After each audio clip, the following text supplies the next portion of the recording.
नमस्कार, एनवीआर देख रहे हैं आप और मैं हूं आपके साथ रामजी भाई। खबर लखनऊ से है, जहां अखिलेश यादव ने आज जनेश्वर मिश्र की पुण्यतिथि के अवसर पर मीडिया पर जमकर निशाना साधा।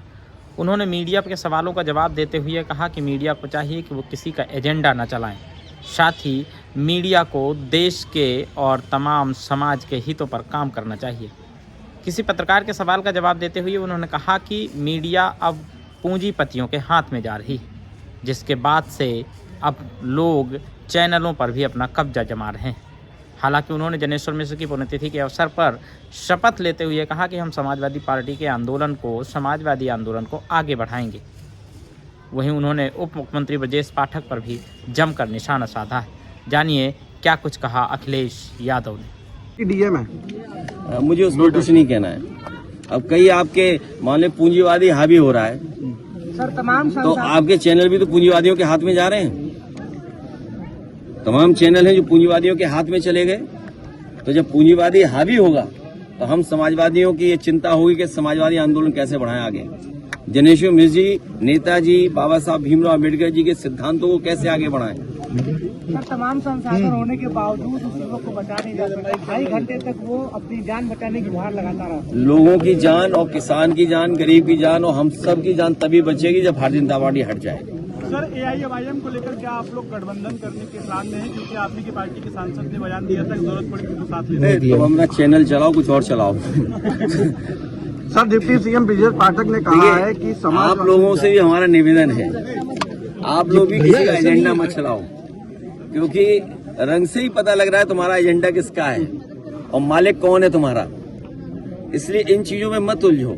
समाजवादी पार्टी पीडीए की लड़ाई आगे बढ़ा रही है और जनेश्वर मिश्र जी ने जो सिद्धांत, जो आंदोलन हम लोगों को दिया है, उस आंदोलन को आगे बढ़ाने का आज हम सब लोग मिलकर के संकल्प लेंगे। क्या दिया बयान उन्होंने? समाजवादी पार्टी अगर मुसलमान वोट ना दें तो प्रधानी चुनाव नहीं जीत पाएंगे। भैया सर भैया मेरे पास 3 आईडी है। उन्हें जाकर के शंकराचार्य जी को चरणों में लौट जाना चाहिए। ये जिनके बारे में हमें बता रहे हो आप, अब उनके लिए एक ही सलाह है हमारी। एक तो बाटी चोखा ना खाएं। बाटी चोखा खाया तो 3 जो प्रतिमाएं लगी हैं वैसे खड़ा होना पड़ेगा उन्हें, ना हिलो, ना डुलो, ना बोलो। और उन्हें तो चरणों में लौट करके माफी मांगनी चाहिए, क्योंकि जिस सरकार के वो डिप्टी सीएम हैं उन पर कई बार डपट पड़ जाती है, इसलिए सच नहीं बोल पाते हैं। और अगर पूजनीय शंकराचार्य जी के पास चले भी गए तो इतनी बड़ी डपट पड़ेगी कि हो सकता कुर्सी चली जाए। ठीक है। शंकराचार्य की किसी भी साधु संत का अपमान होगा और अगर कोई सरकार करेगी तो उसके खिलाफ खड़े होंगे। शंकराचार्य को लेकर के लगातार विवाद गर्माता जा रहा है। आज भी उनके आश्रम के बाहर एक नोटिस चस्पा किया गया जिसमें कहा गया कि क्यों ना अगली बार से आपको जमीन तक मिल जाए। पूजनीय शंकराचार्य जी के पक्ष में तमाम सनातनी और पूरे देश के सनातनी उनके पक्ष में हैं। भारतीय जनता पार्टी जो अधर्म करा रही है, अधिकारी भी नहीं करना चाहते। प्लीज हटा लो।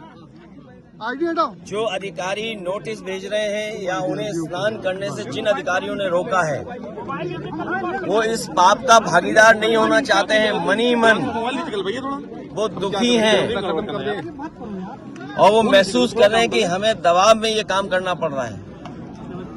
ये अधर्म के रास्ते पर भारतीय जनता पार्टी चल रही है। पूजनीय शंकराचार्य जी का पूरा सम्मान होना चाहिए और अगर शंकराचार्य जी का ये सम्मान नहीं कर रहे हैं, गंगा स्नान या उस पावन स्थल पर उनके स्नान के लिए रोका जा रहा है, तो इससे बड़ा अधर्म क्या हो सकता है। अगर इसका कोई भागीदार है तो भारतीय जनता पार्टी की सरकार है। इस समाजवादी आंदोलन को आगे बढ़ाने का आज हम लोग संकल्प लेते हैं।